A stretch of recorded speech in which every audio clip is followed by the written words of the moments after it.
Do you know what? This car would be decent if it wasn't for the constant reminders about obeying the speed limit and paying attention.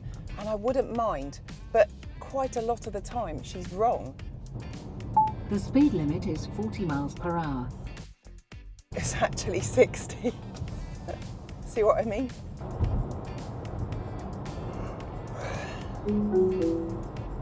What? I am focusing on driving.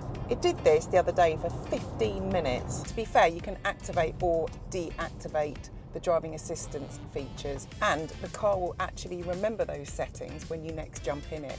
Anyway, enough ranting. For anyone that hasn't guessed by now, I am in the MGS5 EV, which is a direct replacement for the MG ZS EV. It is a versatile SUV with a choice of 2 motor options and batteries, and boasts rapid charging, generous cabin space and an abundance of comfort and convenience and safety features, all as standard. And like all electric MGs, it's not stupidly priced, starting from £28,495 for the SE. The SE long range is £2,500 more, and the most generously equipped trophy long range, which is what we have and completes the lineup, is £33,495. It offers all the attributes of the MG4 EV, which we loved, rating it 4.5 out of 5 stars, but the driving experience has been advanced with a host of new technology as well as a more premium spacious cabin. So for example, it sees the introduction of iSMART and MG Pilot Custom, a nice looking dual screen layout, 5 drive modes, 5-link rear suspension and a bespoke EV braking system created in partnership with Continental, using MG's modular scalable platform and an ultra-thin 110 horizontal cell design.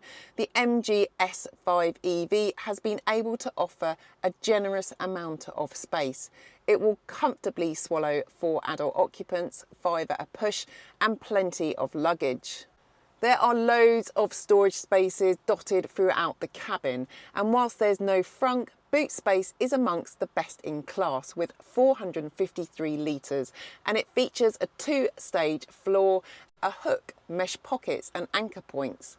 A smart electric tailgate is also provided. Back to the 12.8 HD touchscreen. The graphics have been enhanced, it's more responsive, easier to use, and comes with wireless connection to Apple CarPlay and Android Auto. No more cables required, thank goodness. And I have no complaints about the 10.25-inch HD driver's digital display either. There's a new range of fabrics and soft touch materials. Even the wireless phone charger is finished in faux Alcantara to help make it feel more luxurious. Plus, it feels well built. It is one of the best MG cabins yet. The seats of the MGS5 EV Trophy, which is the model we have, is finished with dual tone grey leatherette with the MG pattern embossed down the centre here, which is a really nice touch. And all standard models get MG's 6-sided weird steering wheel, which first featured on the MG4. This model gets heated front seats and steering wheel, as well as rear privacy glass and lumbar support for the 6-way adjustable driver's seat and 4-way adjustable passenger seat. I mentioned earlier that iSMART is a standard offering on all S5 EV models. So what is it? Well, it allows you to lock and unlock the car, find the parking location, pre-start the climate control, create travel plans and check key information such as available driving range, battery charge status and tyre pressures. MG Pilot provides an extensive array of sometimes over-intrusive and inconsistent drive assist systems. Thank God they're easier to turn off compared to the early versions of the MG4. Unique to the S5 EV is the MG Pilot Custom option, which enables you to customise and then store your preferred features. The S5 EV is arguably MG's most compelling and complete electric car so far, offering a well-rounded package. The latest generation of Continental's integrated braking booster system features large brake discs, delivering an impressive braking distance. From 62 miles per hour, the MGS5 EV can achieve standstill in 35.5 metres. To put that into perspective, the 2024 Hyundai Kona stopping distance is approximately 40 metres. It was tough finding stats for the other rivals, as they seemed to be typically measured from 30, 50 or 70 miles per hour. So make of that what you will. In addition, there are 4 regen settings: low, medium, strong and adaptive. However, it doesn't come to a complete stop like the one-pedal driving mode in a Kia EV3 or Tesla Model Y. It is rear-wheel drive with 47/53 weight distribution and has the aforementioned rear 5-link suspension, combining to give a responsive and decently refined ride and handling. Body roll is fairly minimal, it's stable over bumps and the steering is quick and light but predictable. Some may find the ride a little too firm, something that can be felt on rougher B roads, as MG had to firm up the suspension significantly compared with the MG4 to account for its size, but it's fine for the class. MG has an engineering base in Britain where they do the final tuning of the Chinese cars, which means the S5 EV feels at home on our roads. It's comfortable, confident and all works perfectly fine. It's not going to put a smile on your face like the Cyberster, and it's not quite as sporty as the MG4, but this is an SUV, not a hatchback.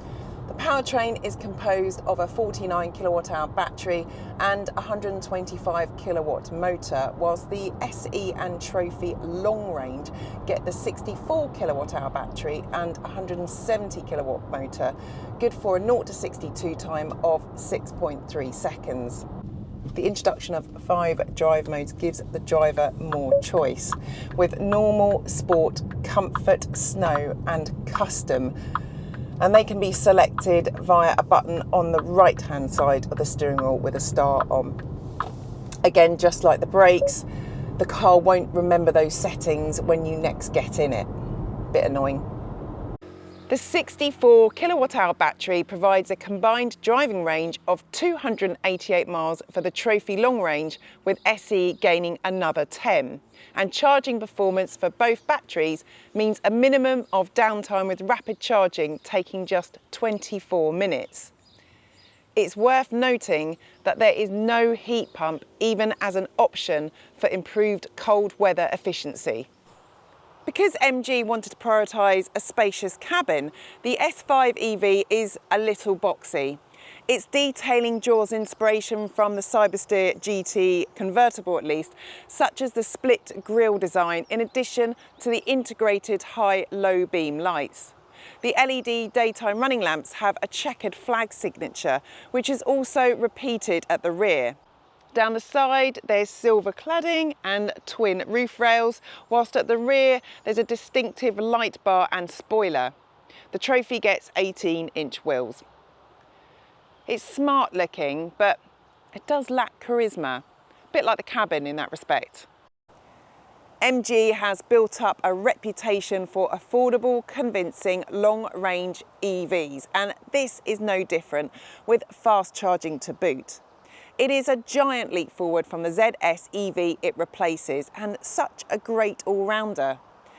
Okay, there's nothing exceptional in the way that it handles, but it's fit for purpose and backed by a 7-year warranty.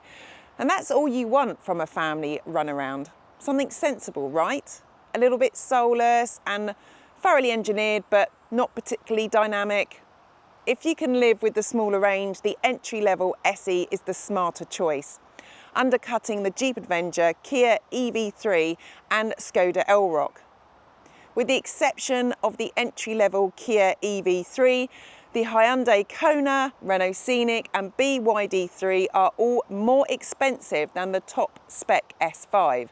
So once again, MG's latest model is big on value.